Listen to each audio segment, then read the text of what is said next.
Good morning, residents of Cypress Village. Happy Friday. Welcome to Virtual Coffee Chat. Today is April 16th, and I hope everyone is doing very well today. Very happy to be back. I had a week off last week. I did not go anywhere. It was a staycation. Did a lot of housework, yard work, hanging out with the kids and the wife and the family. Played a little golf and hit the beach a couple times, but really had to take care of some housework. But I'm very glad to be back, and I heard Katie did an excellent job last week during my absence. So thank you very much, Katie, for doing that. Today's episode is going to be a little condensed. The reason being, we have the community newsletter, which should be in your newspaper boxes or in-house boxes this afternoon, which will provide all the detail that you'll need here at Cypress Village to read. It'll be a good read. We don't want to spoil it all with the video today, so I hope you enjoy the newsletter as well as today's coffee chat. We're going to kick it off today with Susan McLean. Susan is going to give a vaccination update. We've got the pneumonia vaccine, and we were going to provide the J&J vaccine tomorrow, but as many of you know, there was a situation that occurred with J&J, and CVS is not willing to participate in those vaccinations due to what had recently happened. So more to come when Susan gives her announcements. Nick LaLiberty is going to touch bases and give an update on the migration and launch to Touchtown from VCTV, which is going to be a really big improvement for us here with our in-house channel 266. So stay tuned for that. Thomas Rivers, I'm really excited about this one, but Thomas is going to give you a lot of detail on the upcoming menu for independent living main dining room that is going to launch next week as well. I think it's going to be a really, really big improvement and game changer for not only the chefs and the kitchen staff, but also resident satisfaction. So stay tuned for Thomas. Also within Dining Services, Brian Berger is going to provide the residents with the Burger of the Week. Not sure what that is, so see what Brian has to say. Katie Amador is going to give some of the upcoming program highlights for the week, as well as any updates that she wants to share with the residents. One of our very committed residents and a good friend of mine, Mr. Mike Booten, is going to provide a treasurer's report for the scholarship fund. So Mike will provide all of those details. And then I will wrap it up with current COVID statistics and birthday wishes for our residents. So I hope everybody enjoys the episode, and thanks for tuning in. Thank you.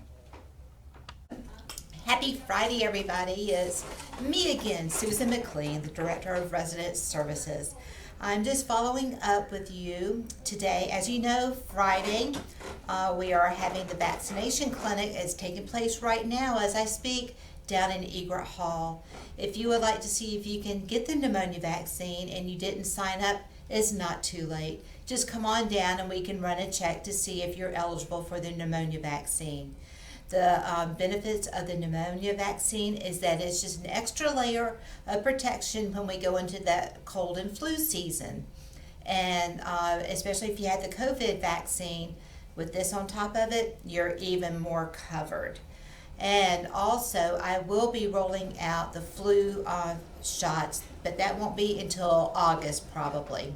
But I will keep you all posted on that. And just know, I know you wanted, many of you signed up for the Johnson & Johnson COVID vaccine, and they did pull that due to some pretty bad side effects. So it's a good thing that they caught those before I rolled them out here to you guys. So I'm so thankful for that. With that said, you still have other options to go out and get the vaccine if you would like it. There's Regency, the old Regency Mall and the Sears store. They provide the Pfizer vaccine there. You can also sign up at any Publix pharmacy, any CVS pharmacy, Walmart, So there's plenty of options out there for you to get the vaccine if you're interested. If you're having a hard time locating that, please come and see me, and I will be more than happy to line you up and help you get it. And so that's all I've got for you guys right now. I hope that y'all have a beautiful day and a wonderful weekend, and I'll see you Monday. Good morning, everybody. Hope everyone's having a great Friday. We got exciting news. This evening we will be going live with our new in-house channel from Touchtown. You may see a little bit of downtime, so please be prepared for that while we update the software. We are also still waiting on the DVD player that they shipped out to us, so at this time we're going to be utilizing YouTube. Katie will communicate that to you accordingly. As soon as we get the DVD player, Katie will also communicate that accordingly, and everything will be back to normal, new and improved. The displays will be up soon, so everything's going to be, one system. It's going to make things a lot easier for Katie and her team, as well as myself, and it will make things more dependable for you. So let me know if you have any questions. Call me in my office, and I would be glad to speak with you about it. You have a great weekend, and I look forward to seeing you around the village. Thank you. Good morning, Cypress Village residents. Happy Friday. Today I have some announcements regarding menus, as well as some reminders about some of the dining policies during the current phase 2.5 that we're in. First of all, on the menus, we had the new assisted living lunch menu rollout earlier this week. It was a very successful rollout. A lot of the residents I spoke to were very happy with it. Had their favorite selections on there for typical lunchtime food. So pleased with that rollout. The second rollout we had was the Loon's Nest menu, which rolled out on Wednesday. And so far I've heard a lot of positive feedback from associates and residents as well. So just going to keep that rolling. We're also going to do, as we did in the past seasons, menus in Loon's Nest. We'll make a couple minor adjustments to the menu probably about 3 weeks from now, just to look at the items that aren't moving as quickly as they should and replace it with something that we feel might have a little bit more success. And as always, if you have any suggestions on any current or future menu items, you can please feel free to send those to me, either via email or just a note in my office. We have the new independent living menu that we're going to be rolling out with. Initially, I had slated that day to be Sunday. However, I had a prior commitment that I could not avoid, so I want to make sure I'm here for that rollout for the menu. So we're going to move the new independent living menu rollout date to Monday, April 19th. So it's just one day later. But I'm very excited about that menu and everything, all the opportunity that it has as far as increasing resident satisfaction and quality of the food overall. So again, Monday, April 19th, the new independent living menu will roll out. We're going to be sending out information regarding that menu, including the menu itself, the weekly menu, what that will look like, the menu that you will order from if you get your meals delivered, as well as the menu descriptions to go along with the new independent living menu. So look for all that to come out in your boxes and kiosks on Friday morning. And now just a few reminders that I have about the current 2.5 dining policies. Just want to reiterate, at this point, we are not allowing any guests into the dining areas, that being the main dining room or the Loon's Nest. So just to reiterate, no guests currently are allowed in the dining areas. And as far as who can sit at one table, we're currently allowing up to 2 households per table, up to 4 people. So that's the maximum people that we're allowing at each table at this time. The dress code is something that's came up a couple times here recently, and I will be sending out what the current dress code in phase 2.5 looks like in your Friday updates, so be able to look out for that. I just ask that every resident look over it, understand the dress code, and do your best to adhere to it. We've told all of our staff at the podium to give out a warning if we can. I don't want to pull them out of their table, send them upstairs or back to their house to change. I want to give everybody an opportunity to do the right thing. So again, just look over that dress code, and if you have any questions, feel free to reach out to me. And reservations, just a reminder on reservations that both lunch and dinner reservations are optional. They are, however, highly encouraged. So if you're looking to come to lunch on a Sunday, for example, Sunday lunch has always typically historically been busier than Sunday dinner. I would advise you to call and make a reservation for that Sunday lunch. Or if you're coming in for an evening meal between the hours of 5:30 to 6:30, if you want to reserve your spot, just make sure you have a table. Go ahead and call down. Let us know what time that you'd like to come down, and along with who all is in your party. So again, reservations optional, but encouraged. For lunch, you can call the day before. For dinner, call the day of before 3 p.m. To make your reservation.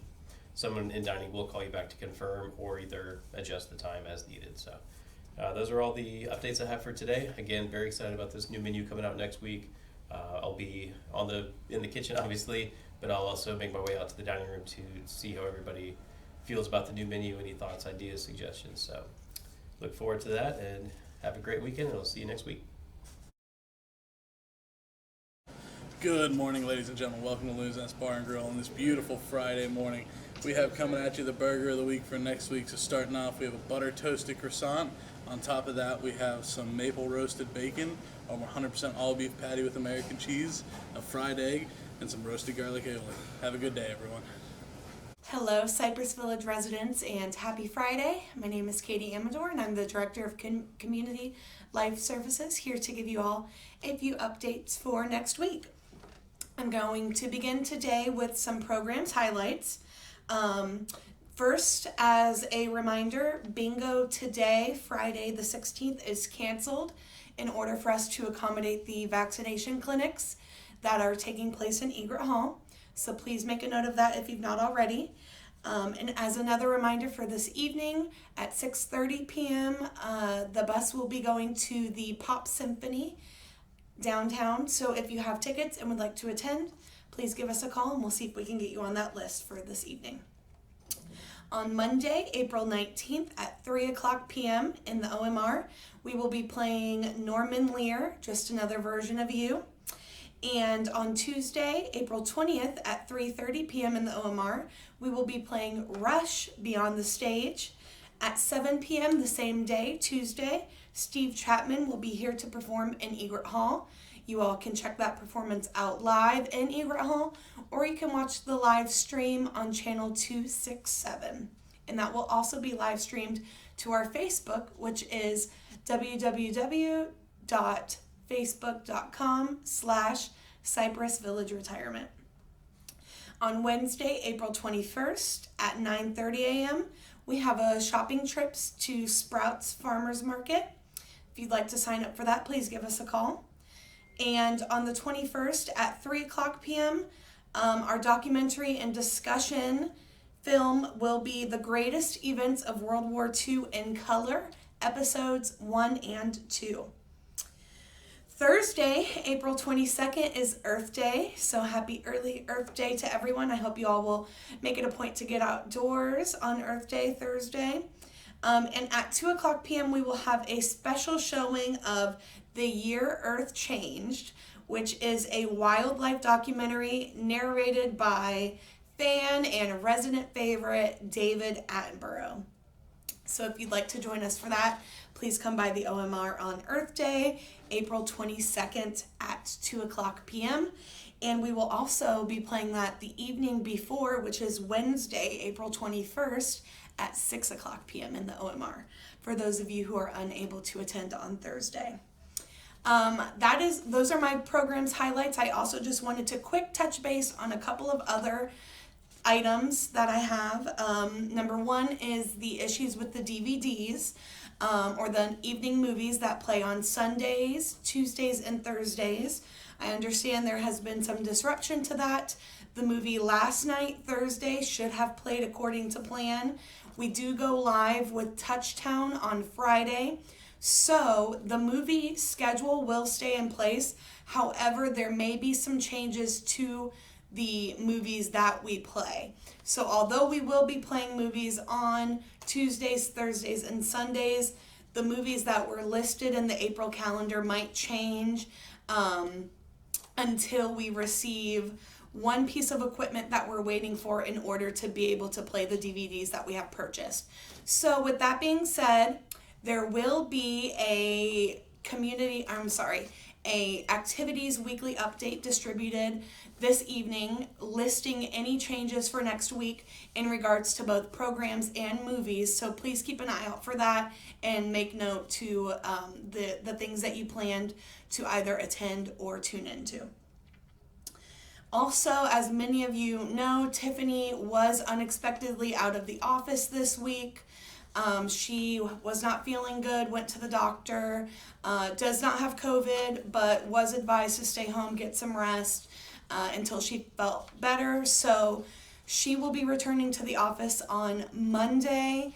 In the meantime, that means it is just me here in Community Life Services for Independent Living. So I do ask anything that can wait until Tiffany gets back on Monday, please wait. Otherwise, if you need something, help with a program, assistance with a club group, anything that you might have been coordinating with Tiffany or needed to coordinate with Tiffany that needs to be done before the weekends, please track me down. I may be in the business office or the activities office. Probably the best way to reach me is via email. I know it's been hard to find me around the community, but if you need me, please track me down, call my cell phone, call the concierge, whatever means it takes to get in touch with me. But I'm happy to help you. Tiffany will be back Monday, and hopefully we will be back to a regular schedule by then. But I do appreciate everyone's patience and understanding. It's been a very challenging week. And so thank you all for bearing with me. And the last update I have in regards to Community Life Services is in the administrative newsletter that is going out this weekend, hopefully tonight. I'm going to do a really nice write-up explaining the changes as we move from VCTV as our in-house TV channel software to Touchtown as our new in-house TV channel software. So I'm going to do the best I can to list all of the things that we are going to be able to do now that we have Touchdown and kind of the difference between the two systems. So if you're interested in that at all, please check that out in the newsletter. And with that being said, I have one more update on the administrative side of things, and that is that typically on newsletter weeks, we do not put out a community weekly update. However, this week, as you are probably already aware by this point, a community update did go out on Thursday evening, and you will still be getting the newsletter on Friday or early Saturday morning. The reason for that is with the new menu changes and a couple of the maintenance updates, we did need to get those out via the community update. We could not include those in the newsletter, but all of the rest of that important information will be in the newsletter.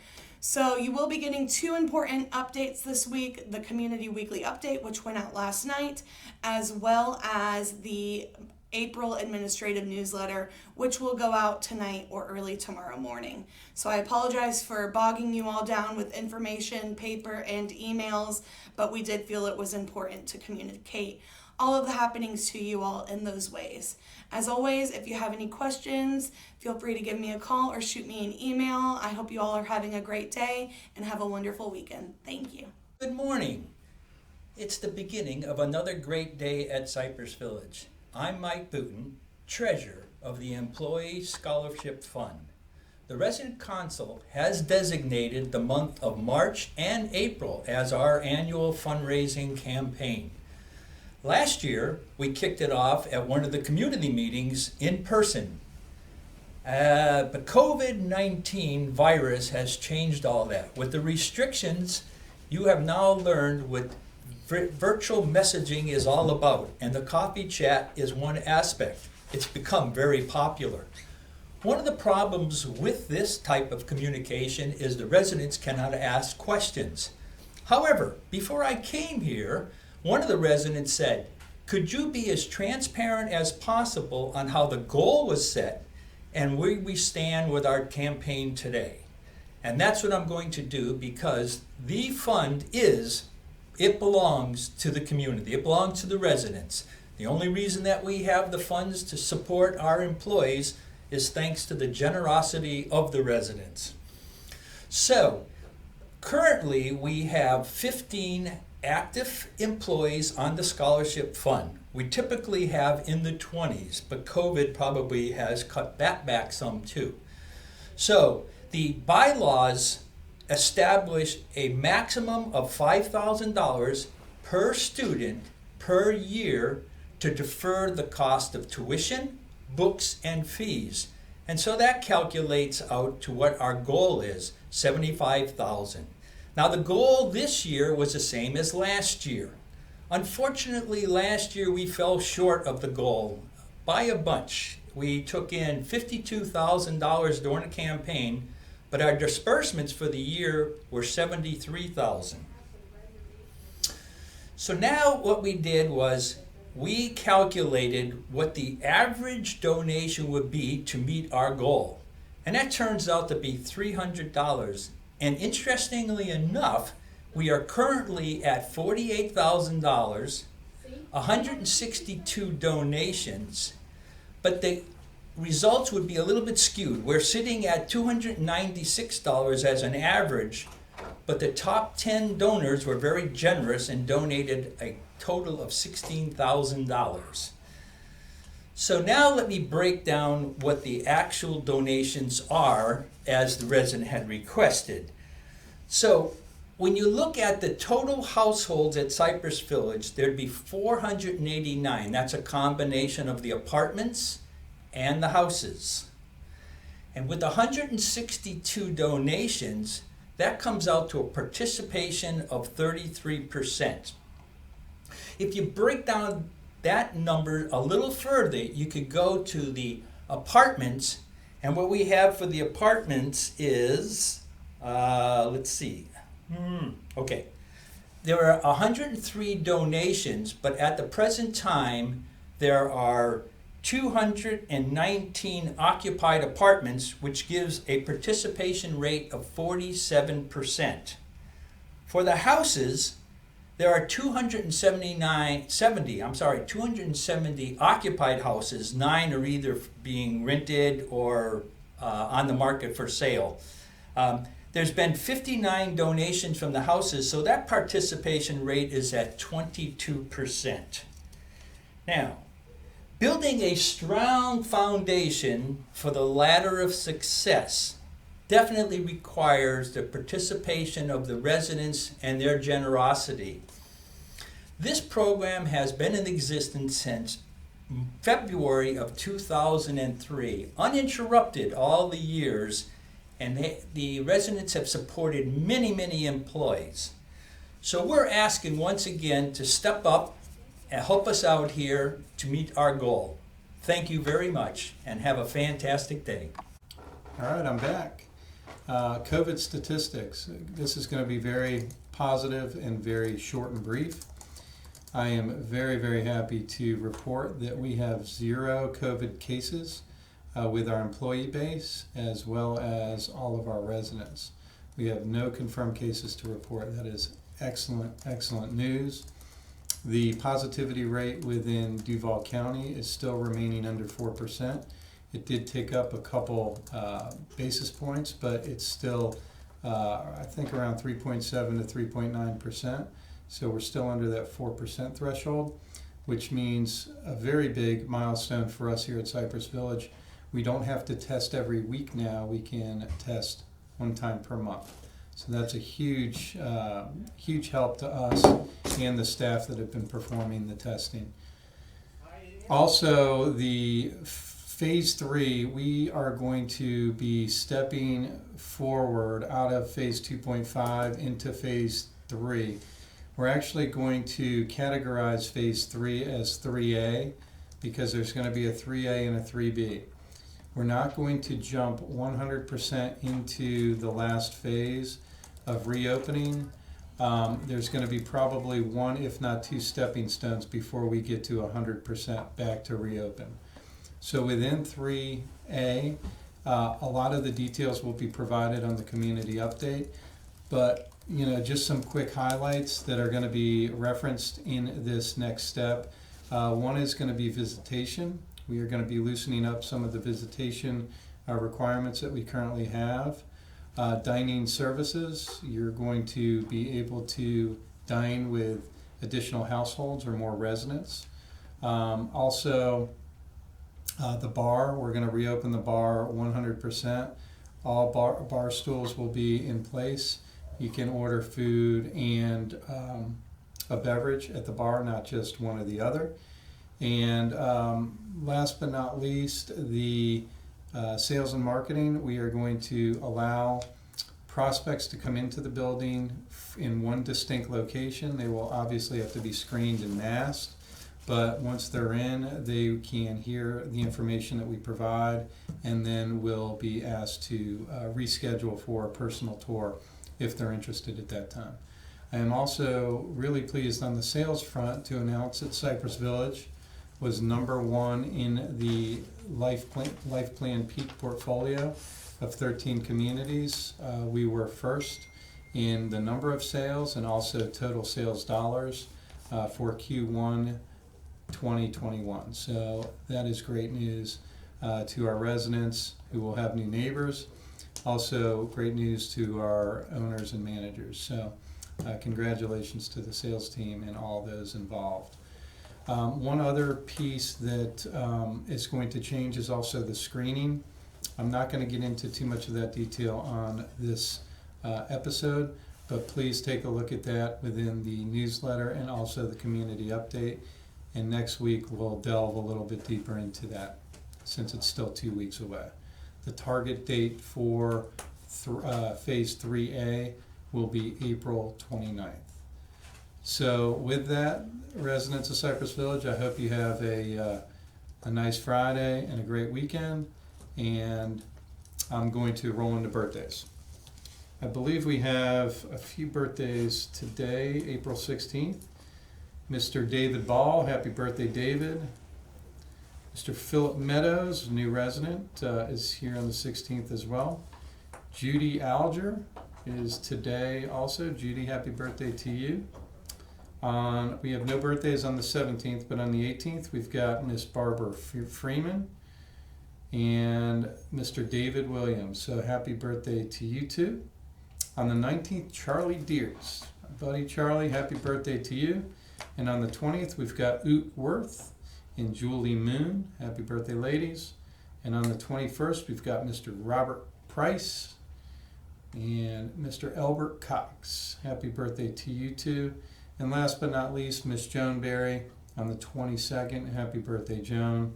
Happy birthday to all of you. And great to be back, like I said. And thank you for tuning in. Have a great weekend.